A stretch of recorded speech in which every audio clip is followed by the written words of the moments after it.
Passenger is probably my biggest letdown of the year so far. Let's do a spoiler-free, no-hype review. What's up, cretins? What's up, creeps? My name is Chris. I am the only person talking horror on the internet. Hit me with the sub, help me get to 5K before my 2-year anniversary this June. Passenger is the story of Tyler and Maddie, a couple living the van life, touring the country when they witness a car accident. When they attempt to help in the aftermath, an evil thing attaches itself to them. There's your movie, I guess. Alright, let's bring this up so that we can break this down. You know, after delivering Troll Hunter, The Autopsy of Jane Doe, and Scary Stories to Tell in the Dark, I thought that Andre Overdahl was working his way into legendary status. Yes, I thought Last Voyage of the Demeter was a misstep, but it was technically sound. Its biggest crime is not being as good as it should have been. But this is dog shit. And yes, a lot of that comes from the screenplay that he didn't write, from a story he didn't conceptualize, being performed by people that aren't him. But he's in control here, and it feels like he's asleep at the wheel for the majority of the film, waking up every so often to deliver a properly suspenseful parking lot scene. An interesting take on being watched in the woods. There's well-directed sequences, but I'd wager that he hates every non-scare moment just as much as we do, resulting in this feeling more like fulfillment of contractual obligations than the passion projects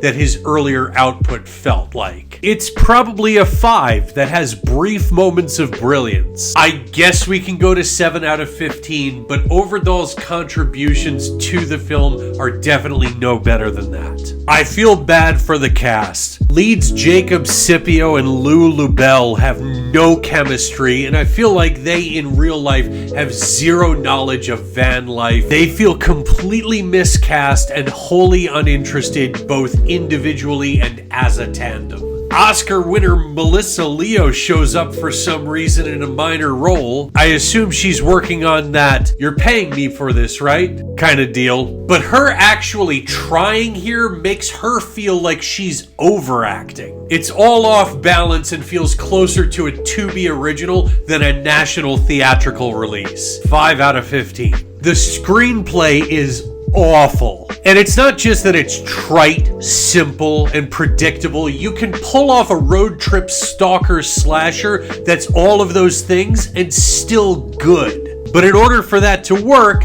everything has to be tight. You have to have good dialogue. This doesn't.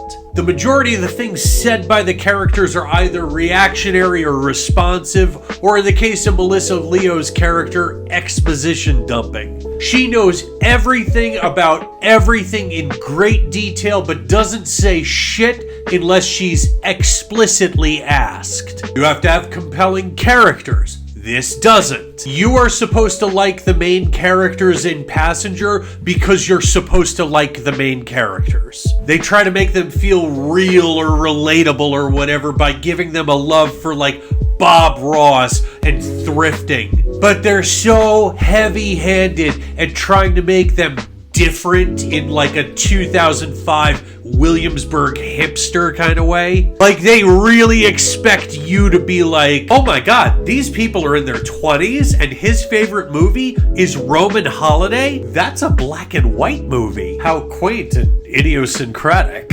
Fuck you. And the progression and the pacing of the movie were off. Like it moves, but somehow also feels completely stationary. Like we're always on the cusp of something happening that never happens, resulting in something that's more annoying than intriguing, that you spend more time enduring than enjoying. 3 out of 15. The scares in Passenger are absolutely not accomplished with like atmosphere or an overwhelming sense of dread. There's nothing that gets in your head about it. The villain looks stupid and generic, and nobody's gonna be driving home in the dark worried about being haunted by him or whatever. Overdahl has a couple of inspired moments of tension build and release, but there's a heavy reliance on that release being jump scares. 5 out of 10.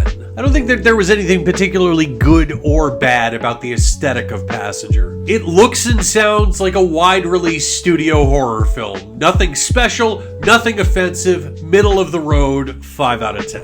While I can appreciate that this is a fully encapsulated story that has a definitive beginning through end with subplots and leaves no loose ends, I think there's a definite overestimation in how interesting the story is. Despite the success of shit like Nomadland and Into the Wild, I don't think that people are terrifically interested in stories based on van life. I really feel like the writers had potential to do something here, because, like, really look at this. This movie should be a haunted house story with an ever-changing backdrop, right? But they don't ever seize that opportunity because the money is in the creation of a new horror icon. That's what they tried to do, and they failed at it. Because whatever the villain's name is, I'm not doing the work if they're not. He fucking sucks. Sorry about the sequel that you're not getting, guys. 3 out of 10. I don't know how this happens, but for what decidedly treads slasher territory, there's a super low body count. Like, I think it's 3. The ones we get are CGI heavy for no reason. And they're not particularly unique either. One of them just feels like they just threw it in there so that they could say, but remember when that happened? It was so brutal. Completely out of place. 3 out of 10. Nothing original about Passenger. It's a copy-paste of whatever other generic slasher movie with a forgettable premise, uninteresting rules, and a flaccid villain is. The most memorable thing about it is either the ad campaign or the disappointment of actually seeing it.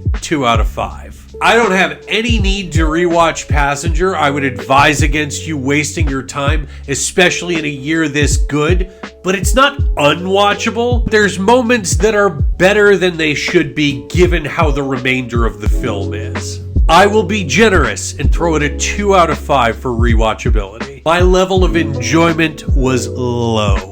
But I think the ad campaign combined with Overdahl at the helm made for something that I expected to be much better. I honestly thought that Passenger was going to be my favorite movie of the year, and it's not even close. My personal level of disappointment from anticipation versus actual makes me feel like I should be throwing this at a 0 for enjoyment, but with tempered expectations, 2 out of 5 is fair. So overall, these add up to a possible 100 points, and when I chainsaw this off, your Massa score for The Passenger is 37 out of 100. Passenger is a film that nobody needs. A soulless, uninspired throwback with endless potential that would have fit better amongst the forgotten slashers of 20 years ago that made a splash for the weekend and hit the bargain bin by the end of the year. Kindred Spirits, The Darkness, The Messengers, The Hitcher remake.